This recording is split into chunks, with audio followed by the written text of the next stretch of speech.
carro falasse, quais histórias ele contaria, hein? O do Luiz Fernando Carquejo teria muitas histórias para contar, principalmente a do atolamento na Praia do Cassino, lá no sul do país.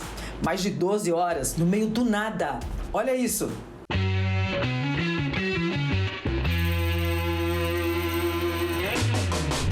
Ele já passou por todos os lugares que você possa imaginar. Água, mar, estradas de areia, até dirigir no gelo. Por falar em gelo, olha essa história. Luiz Fernando Carquejo é um velho conhecido no assunto. Off-road, instrutor há mais de 3 décadas nessa categoria, colocou muito pé na lama, se é que me entendem. Mas dessa vez a nossa história do Se Meu Carro Falasse começa a menos 26 graus Celsius. Ui! Carquejo, se o carro falasse naquela madrugada, o que ele diria, hein? Eu acho que a primeira coisa que ele ia fazer era reclamar do frio. Embora, né, um carro que tá lá na Suécia, que é esse que tá aí no fundo agora, ele já está acostumado com o frio, mas a gente pegou uma das noites mais frias daquele ano de 2017, né? Foi uma friaca danada. Mas a história em si, a grande aventura da história não é nem tanto o frio só vem intensificar essa história. É que eu fui até lá fazer um treinamento de dirigir no gelo e na neve, que é uma oportunidade que para um brasileiro, né, que mora num país tropical, a gente não tem neve aqui nunca, mas o meu problema começa em Barcelona, que era uma escala do voo para chegar em Estocolmo, na Suécia. Entre fazer um voo de Barcelona para uma nova conexão, o atraso foi de 4 horas. Carquejo não conseguiria chegar no dia seguinte ao curso. E aí? A única opção que eu vi viável para não perder o primeiro dia do treinamento era encarar, pegar um carro e ir até lá. Primeiro problema, nós estamos falando de 900 quilômetros de distância. A gente está falando de distância São Paulo-Brasília, né? São Paulo-Goiânia, São Paulo-Vitória. Estamos falando aí de 10 horas fácil, 11 horas de estrada. O problema era que ele não estava no Brasil e nem nas estradas daqui. Situação que ele bem conhece. O que enfrentou pela frente foi pura emoção, frio, muito frio e pisos escorregadios. E não foi por falta de aviso dos moradores locais, hein? Aí eu comentei dessa hipótese com o cara do balcão da companhia aérea, ele falou, olha, se eu fosse o senhor eu não iria. Aí eu perguntei para um outro, ele falou, eu também não iria.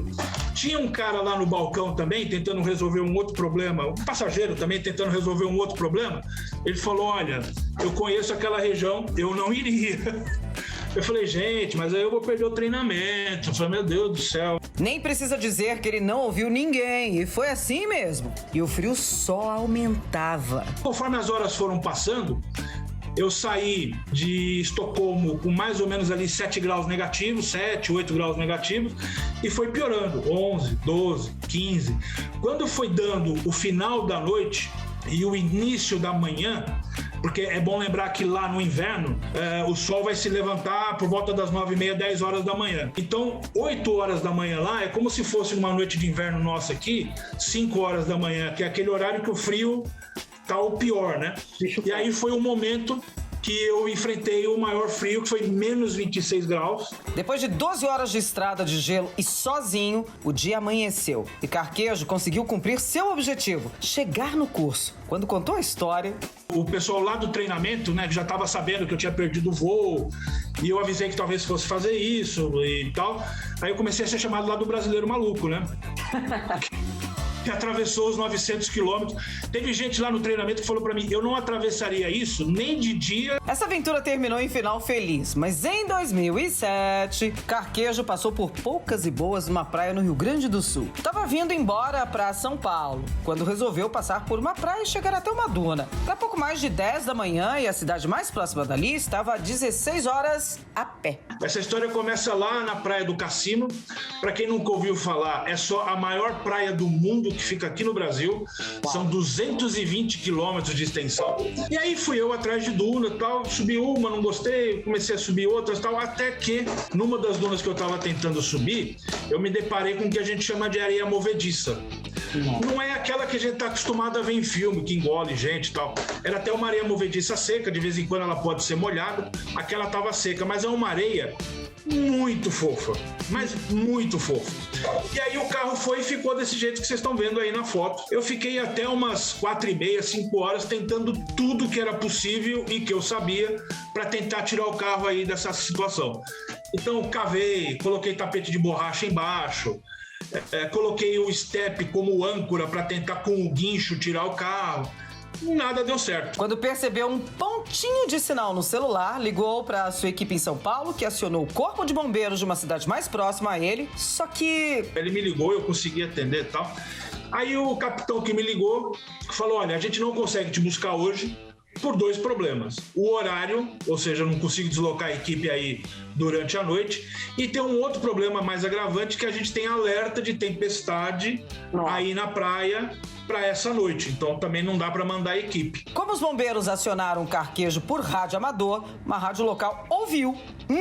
Era noite adentro e ele dando entrevista pra rádio, ainda atolado, no meio do nada. Mas por conta dessa entrevista, foi salvo. Acreditem. O engraçado é que eu dei uma entrevista ao vivo para a rádio local, atolado no meio do nada. E aí acontece o seguinte, quer dizer, terminou a entrevista, tal, passou mais uma meia hora talvez, toca o telefone de novo, outro número que eu não conhecia. A hora que eu atendo, era um cara do Jeep Clube da cidade de Santa Vitória do Palmar, e falou, olha, a gente ficou sabendo da sua história, o Corpo de Bombeiros falou aqui com a gente também, e a gente tomou uma decisão aqui, você não vai passar a noite aí, jipeiro não larga ninguém para trás. Então nós vamos te buscar aí hoje. Dito e feito, depois de muitas horas no meio do nada, atolamento, frio e tempestade, nosso amigo off-road foi finalmente resgatado. E quando voltou pro mesmo hotel que já tinha feito check-out, olha o que ele ouviu do recepcionista. Quando eu cheguei lá, o cara da recepção olhou pra mim, eu coberto de areia, né? Tava todo sujo, imundo daquele dia lá de tentar de resgatar o carro. Ele olhou assim pra mim e falou, ué, você não tinha ido embora, não? Fernando Carquejo contou só um pouco das suas aventuras dentro dos carros. E aí, curtiu? E se fosse o seu carro, o que ele diria? Conta pra gente. Quem sabe não será a nossa próxima história, hein? O programa Web Motors TV fica por aqui. A gente tem um próximo encontro semana que vem, hein? E se você quiser ver mais lançamentos e novidades do mundo automotivo, dá uma passada lá no nosso canal no YouTube, youtube.com/webmotors. E tem também o nosso portal de notícias, hein? O wm1.com.br. Por enquanto é só, galera. Até a semana que vem. Se cuidem, hein? Tchau! It's a party, celebrate the flow. Man, I'm already involved, what you waiting for? It's a Mardi Gras mixed with doing cardio, twisted in an audio experience, here it is. Yo, Massacre Master, that's the title you can give me. Name is Genocide, when I slide in it's deep, don't sleep. Something to see, Cypher sore eyes, Psycho Styles, I go miles, I go guard, I go hard. You hardly flow, I already know. Get it started, it's a party, celebrate the flow. Man, I'm already involved, what you waiting for? It's a Mardi Gras mixed with doing cardio, twisted in an audio experience, here it is.